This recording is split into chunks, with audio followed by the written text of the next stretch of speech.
Every day, when we switch on the lights, connect to the internet or commute to work, we are forming part of what are called complex systems. But to understand complex systems, we need to talk a bit about systems in general first. A system is a type of model we use to understand the world around us. In its essence, it is a group of parts called elements that function together to form a whole that is called the system. This very simple and abstract model can be used to describe a wide variety of things. Now, let's add complexity to this. Although there is no formal definition for it, we can understand complexity as a parameter, that is to say that it is a measurement of something. Firstly, it is a measurement of the number of elements within our system.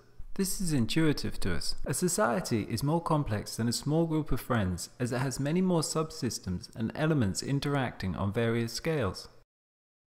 Secondly, it is a measurement of the degree of connectivity within a system. When we have a low level of connections between elements within a system, we can describe it by simply describing the properties of the individual elements.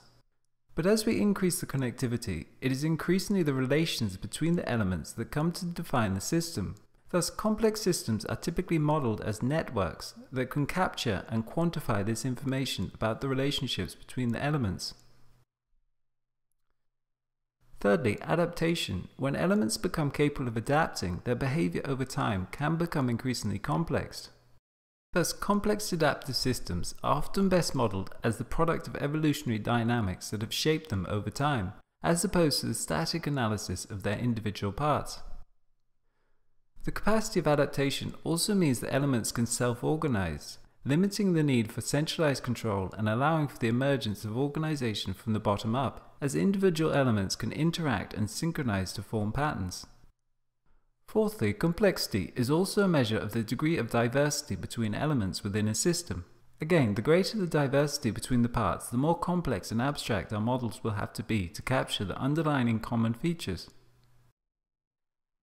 So now we have an idea of what systems and complexity are. Let's put them together, starting with a system with a low level of complexity.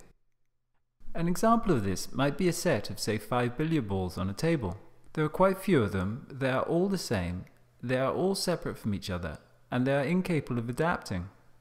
If we input some energy into this system by, say, pushing one of the balls, the outcome to this event is directly proportional to the input and is predetermined by it. We can repeat the same action 1,000,000 times and we will get the exact same results.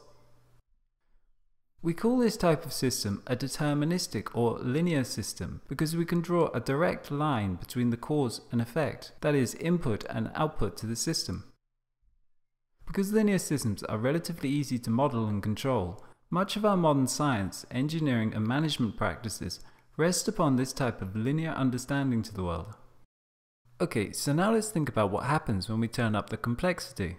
Take an example of an ecosystem. Ecosystems typically have many elements or creatures. These creatures are diverse, interconnected, and capable of adaptation.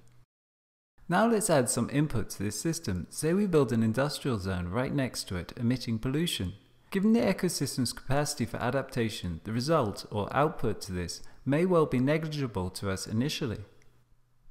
So we continue expanding our industrial zone. At some point, the stress from this additional input will reach a critical tipping point, with some small additional input being able to propagate through the system, creating a phased transition as our ecosystem collapses.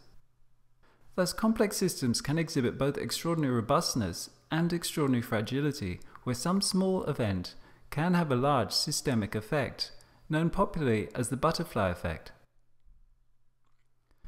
The point to take away from this illustration is that complex systems are what is called nonlinear, meaning unlike our original example with the billiard ball, cause and effect are no longer directly related. It is due to the fact that complex systems are nonlinear and largely defined by their connections that make them unamenable to our traditional scientific methods of analysis that often rely upon linear models and a component-based description of the world. Thus, the area of complex systems has arisen over the past few decades as an alternative paradigm within science and engineering to deal with these non-linear systems by placing a greater emphasis upon the connections and relations between the elements.